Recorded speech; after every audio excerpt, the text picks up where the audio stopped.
तात्यांनी असे भाषण केले की मांगी तलावातून हळगावला पाणी जाते.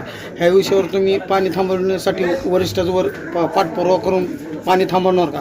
नाही, एक तर मांगी तलावाची परिस्थिती बघितली तर मांगी तलावाला बाहेरून कुठूनच तसं अधिकृत फिडिंग नाही आहे. त्या तलावाला जे नैसर्गिक पाणी आहे आणि कुकडीचं ओव्हरफुलचं पाणी कधी येतं कधी येत नाही, ते काय अधिकृत पाणी नाही.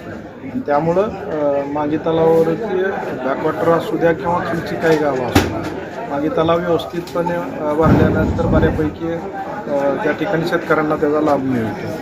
मी पहिल्यांदा सांगेन किंवा शेतकऱ्यांनी कुठल्याही प्रकारची चिंता करायची काही गरज नाही. म्हणजे असं अनधिकृतपणे काय झालेलं असेल तर त्यासाठी आपण शासनदरबारी त्याचा पाठपुरावा करून ते होणार नाही याची दक्षता घेऊ. पण पहिल्यांदा माझी यामध्ये मागणी राहील की पहिल्यांदा तुम्ही मांगीला कुकडीच्या पाणी अधिकृत तरी करून घ्या आणि त्यानंतर मग ज्यावेळेस पाणी आपल्याला अधिकृत होईल त्यानंतर आपण दुसरीकडे नेलं तर आम्हाला काही हरकत नाही.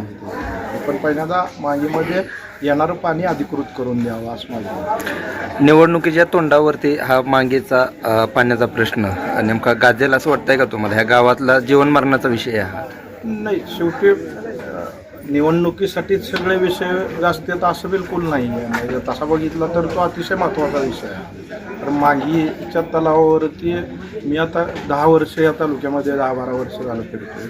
तर त्या ह्याच्यावरती असलेलं शेतकऱ्यांचं क्षेत्र तसं प्रचंड मोठ्या प्रमाणामध्ये आहे आणि तो काय निवडणुकीसाठी म्हणून इश्यू असं नाही आहे, पण ती खऱ्या अर्थानं शेतकऱ्याची गरज आहे.